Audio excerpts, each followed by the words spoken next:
Hello and welcome to the first in our best of series for Wesley Impact and the year that was. Over the next few months, we'll feature shows that have been chosen by popular demand from our viewing audience. In the first episode on our list, we meet someone who reaches out to others over the school holiday periods. Sydney maths teacher Setotaw Befekadu ministers the love of God in some of the harshest prisons in Ethiopia. He also offers hope and restoration to inmates with practical expressions of kindness, from building and sanitation projects through personal care items, employment initiatives and clothing. I hope you enjoy the show. Seth, it's great to have you on the show and great to be able to talk to you. Thank you for having me. Look, you were one of 18 children back in Ethiopia, and you were in high school when you decided to be a Christian yourself. You say you found peace and purpose. That's right. Almost 42 years ago, there was a great revival in Ethiopia. Under that great revival, I became a Christian. And then I got peace and joy as a result of that meeting.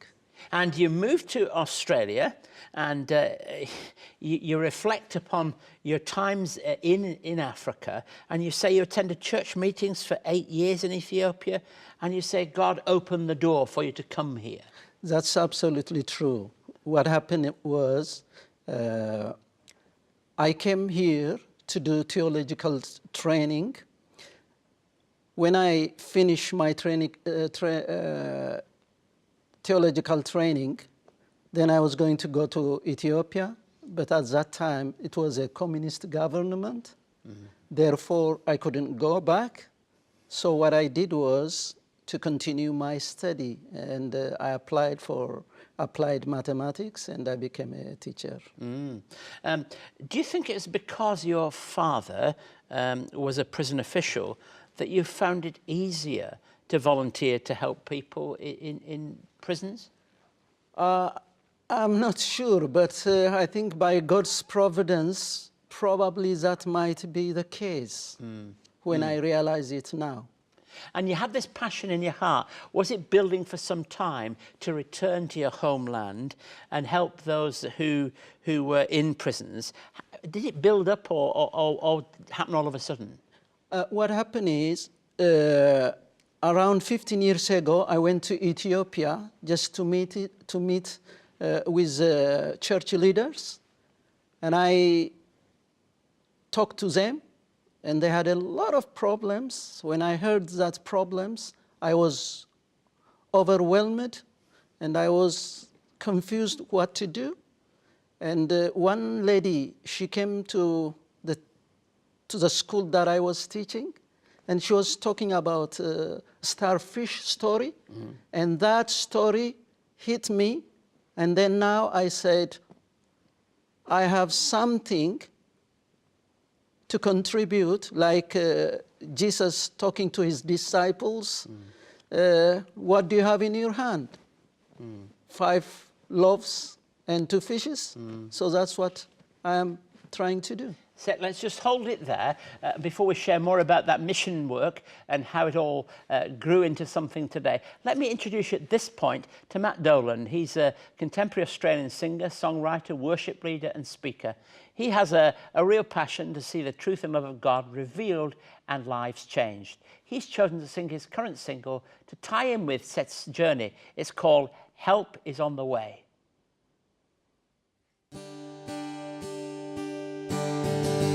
You've been hurting, you've been treated badly. You've been alive, but you haven't really lived. Well, it's alright. Help is on the way.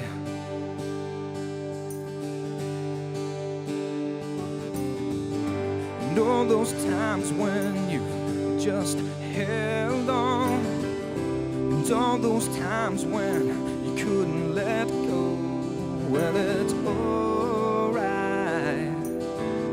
Help is on the way. So just take his hand, don't let it go. Don't ask why, and don't say no, 'cause 'cause it's alright. Help is on the way.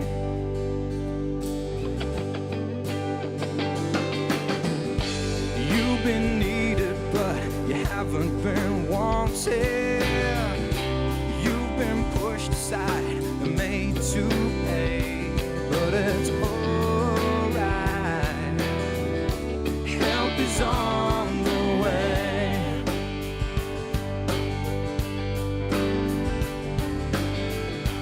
You've been standing in the light of the sunshine, yet it feels like the pouring rain, but it's alright. Help is on the way. Oh, so just take his hand, don't let it go. Don't ask why, and don't say no, 'cause it's alright. Help is on the way.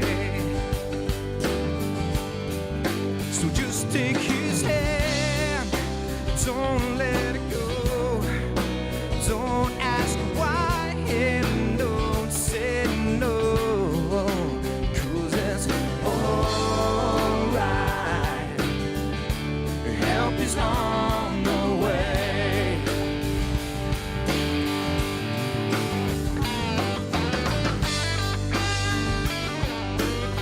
Oh Lord, I will trust in you. I will reach out and take your hand. You will never leave me, no, no, no. So just take his hand, don't let it go. Don't ask why, and don't say no, 'cause it's alright. Help is on the way.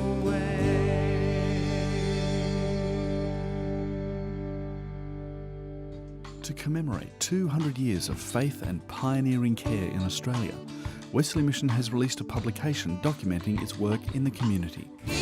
Everyone needs a little rest. Everyone needs a little joy. For more information on today's people, today's story, you can contact us on 02 9263 5555 or email us at impacttv@wesleymission.org.au. For more information on Matt's music, log on to our website this week. We're back with Sydney school teacher Seth. We're lovely to talk to you. And while a lot of people you meet in prison, you're able to share something of your faith, you're also doing something far more than that. You're actually sharing faith, but actually seeing what their needs are. You're doing something about it. That's true. Well, when I go to Ethiopia, especially in the prison, we do humanitarian aids, like supplying clothes, giving soaps and insecticides, because some of the prisons are in a hot area. Yeah. Therefore, they need insecticides to kill bugs. And we do sewing, we give them sewing machine so that to keep them busy in the prison. So we do a lot of training. So the government, they accepted us to do these various activities so that to keep them, the prisoners, busy and to create job for them. Are you preparing them in a way for when they're released from prison? Yes. While they are in prison, we want them to generate money, as well as when they are released from the prison, so that they can mix with the community and get some job. Look, you talk about the need being great, and nobody could ever question that. But tell me why you do it. Well, I came from my mother's womb naked. I'm going to go naked. So I realized that life is short. So I just wanted to contribute something to poor people. So I have got a strong desire to help them. That's why I'm doing it. And do you feel fulfilled in that? Yes, I'm very happy to do this because God is blessing me, not financially, but in every angle. When I do this, I'm blessed, I'm happy. My soul is happy. So that's what I want. You talked with me when we talked previously. You used the word we when you go. And that's because you include people in that story. That's right. I'm not claiming doing this by myself. There are some people, especially my principal at Kabramata High School. She has been in Ethiopia for 2 years, and she traveled almost 500 kilometers by car. She went through a hard time, but she saw what we are doing, and she has she make a lot of volunteer teachers as well as students to raise money by making cards. So the school has got right behind you. That's absolutely true. What about the future? How do you see that working out? Well, we are planning to extend our project, but at this stage, our ambition is not to go everywhere and do unfinished job. We try to make some sustainability wherever we go. Once they stand on their feet, then we will go to further prisons as the budget permit us. And people are involved in it, and people latch on to supporting you? Yes, now people are becoming aware because serving in prison is not common in Ethiopia. But now people, when they ask them if they could give me clothes, they contribute. I cannot take clothes from Australia because it's very expensive. Yeah, absolutely. So a lot of people, they are aware to help. So do you buy clothes out there, and people that give you money here can Yes, I do that. And also I ask some people if they could donate clothes. And if there is no enough clothes, we buy and we distribute to the prisoners. And of course contribute to the local economy as well when you're there. When That's you do these absolutely things. true. Look, it's a delight to have had you in conversation. We really want to be supportive of you and encourage people to make their contact with you and support that vital work in Ethiopia. God bless you, Seth. Thank you very much. It's our pleasure. We'll be right back after this. It's been 200 years since the first Methodists met in Australia. To celebrate 2 centuries of faith and pioneering care, CEO and presenter Reverend Dr. Keith Garner takes us back to where it all began. But we don't begin here at the heart of London. We begin in a town in the north of England.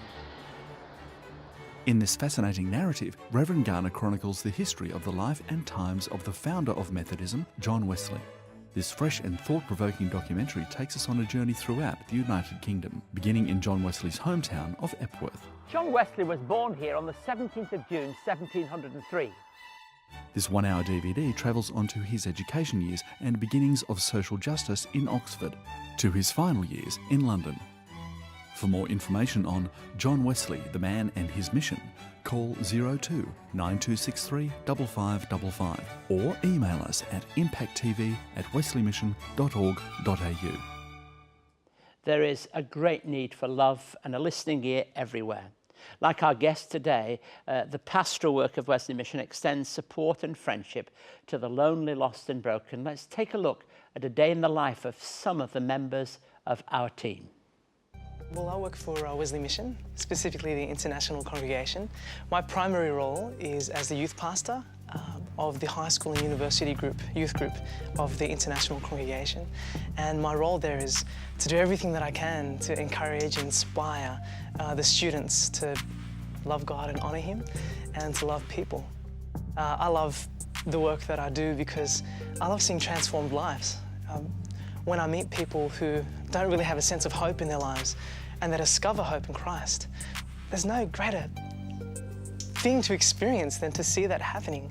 Because like I said, transforming lives, what better business is there? Seeing people discover meaning and purpose in their lives in Christ, not just for this life on earth, but for eternity. I couldn't give my life to any greater cause than that.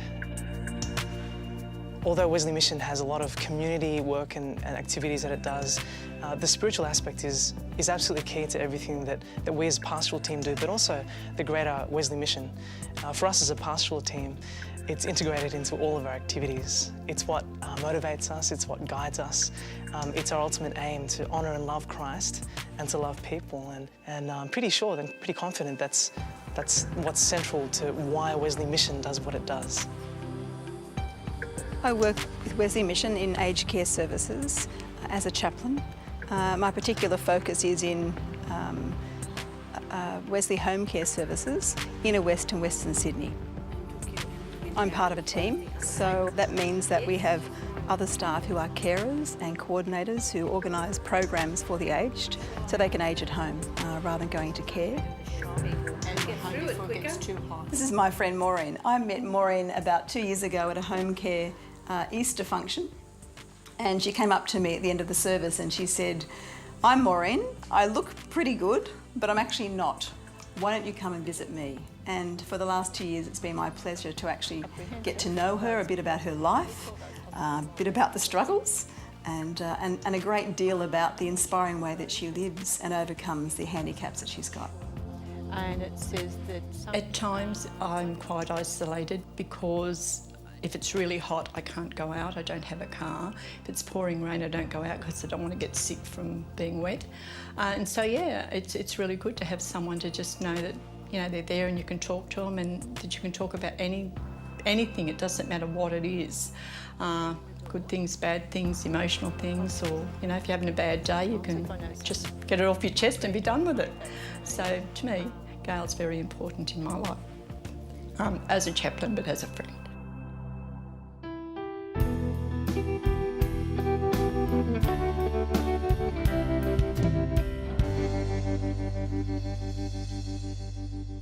Now in Luke's Gospel, chapter 4, from 14 to 30, we have the account of Jesus returning to Nazareth, his hometown. And there we hear how he went to the synagogue and how he was received by the people there. Now, you can first of all imagine the anticipation that people felt. The news was Jesus is back in town. And Jesus, who perhaps at that time was living in Capernaum, the public ministry had begun, goes to Nazareth and actually is invited to speak. Now, that's the kind of thing that they would do to somebody who'd got some kind of recognition as being able to teach, somebody who was recognized as important and significant in that community. He went to Nazareth where he'd been brought up, and on the Sabbath day, he went to the synagogue, as was his custom, and he stood up and read. And it's when he read from the Old Testament, as we now call it, from the book of the prophets, and they'd all be in large scrolls. They handed the scroll to him, and he read. And he read these words: "The Spirit of the Lord is on me, because he's anointed me to proclaim good news to the poor. He sent me to proclaim freedom for the prisoners and recovery of sight for the blind, to release the oppressed, to proclaim the year of the Lord's favour." I think from the earliest story in my interview, I'm very conscious of how tough prison can be. And having spent some time ministering to people in prison, I know how difficult it is. And not only in the UK originally where I ministered, but here in Australia, in our prisons, I've found them not to be the easiest places for people to have to spend their lives. And there's a sense in which that's right. But there's a sense also in which it's difficult to really experience life and feel the support of the community around you. And so prison aid can be something of sharing the experience of visiting in prison. There's this sense here where Jesus, when he's describing what the Spirit of God does by falling upon him, it gives him a ministry where he proclaims freedom for the prisoners. It's a message of freedom. And you know, it's a strange thing, but the words of Jesus here to the people at Nazareth is that it's in prison that you can experience the freedom. Now, I think it's more than just about prisons here. It's any experience that might appear to lock you out from the grace and light and peace and love of God is a place where God's love can be known and experienced and seen and felt. And that would certainly be true about the message of hope that he brought to people. We don't have any public recognition when we turn the pages of the gospel that Jesus visited prisons. But what we do know is that he offered a message of liberty and liberation to those people who found themselves locked in and unable to experience freedom. It proclaims a freedom that is embodied in his message and in his life to all who reach out in their need. And you know, this message was not well received. The bottom line of this story in Luke's gospel is quite clearly, oh dear me, get rid of him. And so much so that they wanted to tip him. Listen to what it says. That's better than me just saying. All the people in the synagogue were furious when they heard this. They got up, drove him out of the town, took him to the brow of a hill on which the town was built in order to throw him off the cliff. But he walked right through the crowd and went on his way. It proclaims a message of freedom to all who reach out.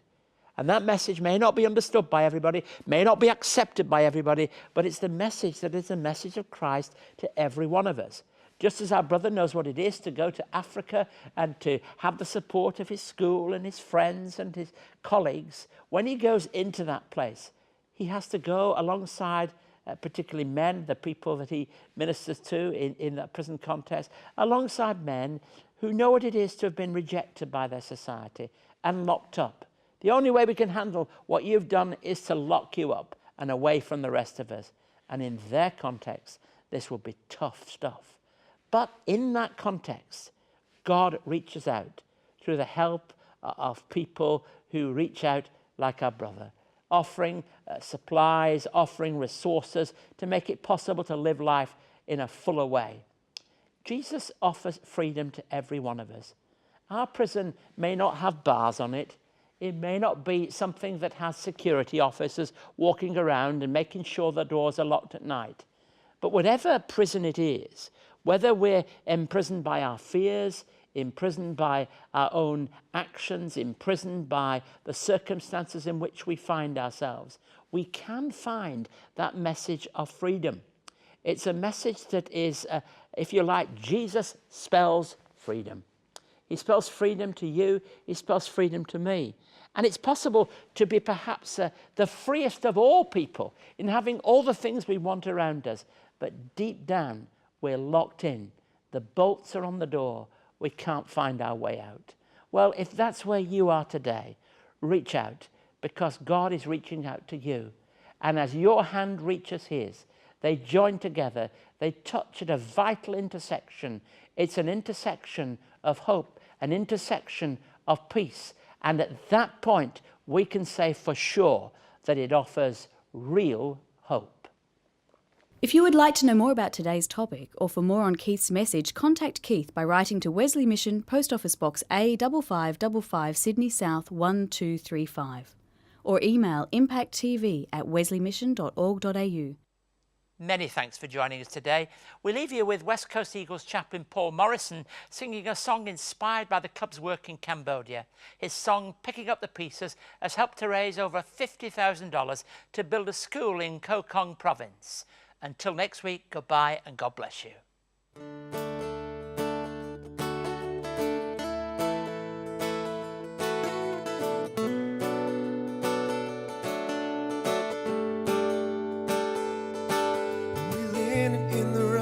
Second-hand war, all the guns were gone, but the fight was still on for their freedom.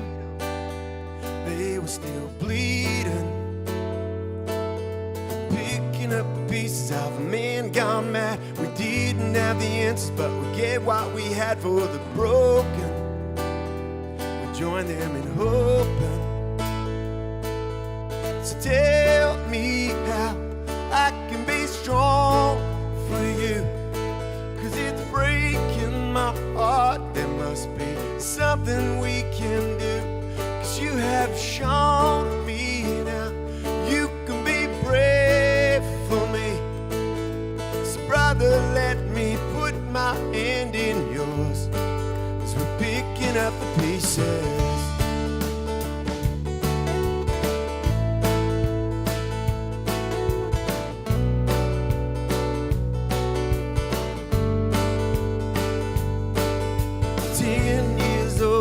Sold her to the city, desperate for the money. She was so pretty, and they used her, and they will abuse her. All of her dreams have been lost in the lies. Now she's hiding the